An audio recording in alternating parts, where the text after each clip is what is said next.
ورحمة الله وبركاته. الحمد لله نحمده ونستعينه ونستغفره ونعوذ بالله من شرور أنفسنا ومن سيئات أعمالنا. من يهده الله فلا مضل له ومن يضلله فلا هادي له. أشهد أن لا إله إلا الله وأشهد أن محمدا عبده ورسوله. أما بعد فإن خير الحديث كتاب الله وخير الهدي هدي محمد صلى الله عليه وسلم وشر الأمور محدثاتها وكل محدثة بدعة وكل بدعة ضلالة وكل ضلالة في النار. أعوذ بالله من الشيطان الرجيم. بسم الله الرحمن الرحيم. يا أيها الذين آمنوا اتقوا الله حق تقاته ولا تموتن إلا وأنتم مسلمون. يا أيها الناس اتقوا ربكم الذي خلقكم من نفس واحدة وخلق منها زوجها وبث منهما رجالا كثيرا ونساء. واتقوا الله الذي تساءلون به والأرحام إن الله كان عليكم رقيبا. يا أيها الذين آمنوا اتقوا الله وقولوا قولا سديدا يصلح لكم أعمالكم ويغفر لكم ذنوبكم ومن يطع الله ورسوله فقد فاز. ومن يطع الله ورسوله فقد فاز فوزا عظيما.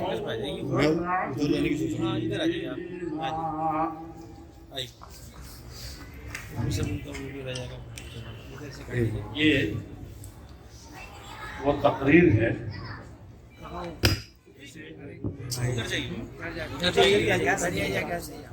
دنیا کے اور جہان سب سے افضل نیکی.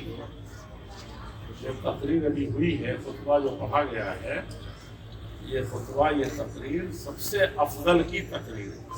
ان سے کوئی بڑا نہیں تھا نہ کوئی افضل. شاید آپ سمجھ گئے ہیں کہ آخری نبی اور سارے نبیوں کے امام محمد الرسول اللہ صلی اللہ علیہ وسلم کی یہ تقریر ہے جو ابھی ہو گئی ہے. اور اسی لیے مانا جاتا ہے کہ سب سے اچھی تقریر ہے. صرف اس لیے نہیں کہ اللہ کے رسول صلی اللہ علیہ وسلم کی ہے، ان کی طرف نسبت ہی کافی ہے سب سے اچھا ہونے کے لیے. وہ سب سے افضل تھے، ساری مخلوق کے سب سے افضل، اور ان کی تقریریں سب بڑی افضل تھی. لیکن اس تقریر کو خاص طور پر اماموں نے، محدثین نے، سبوں نے سب سے اچھی تقریر مانا. اسی لیے اس کو خطبۃ الحاجہ، یعنی جب مسلمانوں کو کسی اہم خوشی کے موقع سے یا اہم معاملات درپیش ہوتے تھے تو ہمارے آخری نبی محمد رسول اللہ صلی اللہ علیہ وسلم یہ تقریر فرماتے تھے. پنچایت کرنے سے پہلے، نکاح شادی کرنے سے پہلے، اور کسی طریقے سے کوئی بڑا سے بڑا ملک کو، ملت کو، جماعت کو، گھریلو معاملات کو جب کوئی معاملہ پیش ہوتا تو پہلے یہ پڑھ لیتا. اور آج بھی اللہ کا فضل ہے کہ ہم نے اسی خطبے کو پڑھا ہے جو پیارے نبی صلی اللہ علیہ وسلم پڑھتے ہیں۔ مشکل ایک یہ ہے اس میں کہ ایسا کہیں نہیں دیکھا گیا کہ سب سے اچھے کی تقریر ہو، سب سے اچھی تقریر ہو اور کچھ پلے نہ ہو، اچھی کیسے ہوئی؟ تو یہ ایک مشکل ہے، کیونکہ یہ عربی میں ہے، ہم میں سے اکثریت عربی نہیں جانتی، اور عربی نہیں جانتی تو اچھا ہونے سے یا نہ ہونے سے کیا پلے پڑے گا؟ یہ تو بالکل زبانی کا خرچ ہے، بہت بڑے کی تقریر تھی اور بہت اچھی تھی۔ تو نکاح اور بیاہ اور شادی میں ہوتا یہ ہے کہ ہم نے دنیا بھر کے مسائل پال رکھے ہیں سب اپنی طرف سے، اور اس کی وجہ سے اس نکاح کے بارے میں دو لفظ بتانا سب سے اچھی تقریر کے بارے میں بڑا مشکل ہوتا ہے، کیونکہ اتنے لوگوں کو جمع کرتے ہیں اور اس کے ساتھ دنیا بھر کے مسائل کھڑے کرتے ہیں، تو اس کے لیے کہاں سے وقت رہے گا؟ تو اس کو کوئی نام ہی نہیں دیتا۔ تو ہم دو صورتوں میں سے ایک صورت اپنا لیتے ہیں، یا تو آپ حضرات وعدہ کریں، کم سے کم دل میں رکھیں، وعدہ نہ کریں تو کہ کسی مولانا صاحب سے یا کسی کتاب میں انگریزی میں اردو میں سب میں ٹرانسلیٹ موجود ہے، تو ترجمے سے آپ اس کو پڑھیں، کیونکہ یہ ہماری غیرت کو گوارا نہیں کرے گی کہ اللہ کے نبی کی سب سے افضل کی تقریر ہو، ہوئی ہو اور ہم کو کچھ پڑھ لینا۔ آج ایک چھوٹا سا مسئلہ ہو جا رہا ہے ملک کے خلاف، ملت کے خلاف، جماعت کے خلاف، شخص کے خلاف، تو بھاری پیسہ دے کر کے آپ جاتے ہیں وکیل کے ہاں، کسی پروفیسر صاحب کے ہاں، اس کا مطلب ہم کو سمجھنا ہے، ملت کے وجود کا مسئلہ ہے، ہمارے پرسنل اللہ کا مسئلہ ہے، لیکن جو پرسنل اللہ کی بنیاد ہے اس کو لیے ہمارے پاس ہو، ایک تو وعدہ یہی ہو جائے، ورنہ ہم اس کا کم سے کم موٹا موٹی ترجمہ بتانے لگیں گے تو خود بہت زیادہ دیر ہوگی۔ میں تو 3-5 دنوں سے مسلسل سفر میں ہوں اور انتہائی درجے تھکا ہوں، اور مولوی جو تقریر کرنے کھڑا ہوتا ہے تو تھکتا ہوتے ہیں، اسی وقت اس کی توقع آتی ہے، تو میرے بارے میں زیادہ مت سوچیے۔ لیکن عربی کا ایک مقولہ ہے، ما لا یدرک کلہ لا یترک جلہ، ہم صرف وعدے پر کہ ہم دیکھ لیں گے، سن لیں گے، اگر کل نہیں ہم ترجمہ کر سکتے تو کچھ اشارہ کر دیں، حضور کے یہ بھی تھوڑا سا کچھ ہونا چاہیے۔ تو اس خطبے میں اللہ کے نبی صلی اللہ علیہ وسلم نے اللہ کی تعریف کی، اس جتنی تعریف جتنی خوبی ہے وہ صرف اللہ کی، اور حقیقت بھی یہی کہ اللہ کے لیے خوبی ہے۔ کتنے لوگ ایک اولاد کے لیے ترس رہے ہیں، اور کتنے لوگ ہیں جو اولاد ہے تو شادی صحیح طریقے سے نہیں ہو پا رہی ہے یا صحیح نہیں ہو پا رہی ہے، اور یہ خوشی کا دن انسان کے بس کی بات نہیں، اللہ جل شانہ توفیق دے، بہت بڑی چیز ہے یہ، اسی لیے تعریف اللہ جل شانہ کی ہر معاملے میں، اور اللہ کی مدد بھی تعریف کرنا ہو یا کوئی کام کرنا تو اللہ کی مدد۔ ہمارے نبی صلی اللہ علیہ وسلم نے فرمایا کہ اے اللہ تیری تعریف کرتے ہیں ہم، تیرے علاوہ کوئی تعریف حقیقت میں لائق نہیں، اور تجھ ہی سے مدد مانگتے ہیں اس خوشی میں کہ اس میں برکتیں بھر دے، اسی طرح کی خوشیاں لاتے رہے زندگی میں، اور بھی جتنے معاملات ہیں۔ وَنَسْتَغْفِرُهُ، وہ بتائیے اللہ کے نبی سب سے افضل، سب سے نیک، بخشائے، تو ان کو کہنے کی کیا ضرورت ہے؟ وَنَسْتَغْفِرُهُ، اے اللہ ہمیں میری مغفرت کرنا، معاف کر دینا ہم کو، اور یعنی گناہی سے معاف کرنے کے سلسلے میں استغفار پڑھتے ہیں، تو اللہ کے نبی صلی اللہ علیہ وسلم کیا سوچیے تھا، کہتے ہیں اللہ ہمیں معاف کر دینا، اور اس کے بعد ایک چیز مانگتے ہیں اللہ تعالیٰ، وَنَعُوذُ بِاللَّهِ مِن شُرُورِ أَنفُسِنَا، اسی لیے اپنے گناہوں سے اللہ تعالیٰ سے معافی کرا لیجیے، اس کے بعد کوئی دعا کرنی چاہیے، تو اب یہ کہ درود شریف پڑھیں، کیا پڑھیں، تو اس کے بعد اللہ کے نبی صلی اللہ علیہ وسلم نے فرمایا ہے کہ وَنَعُوذُ بِاللَّهِ مِن شُرُورِ أَنفُسِنَا، سارے دشمنوں کا مقابلہ ہو سکتا ہے، لیکن ایک دشمن اللہ تعالیٰ ایسا ہے جس سے میں جب تک تو اپنے قلعے میں ہم کو لا کر کے ہم کو محفوظ نہیں کرے گا، اس دشمن سے بچنا مشکل،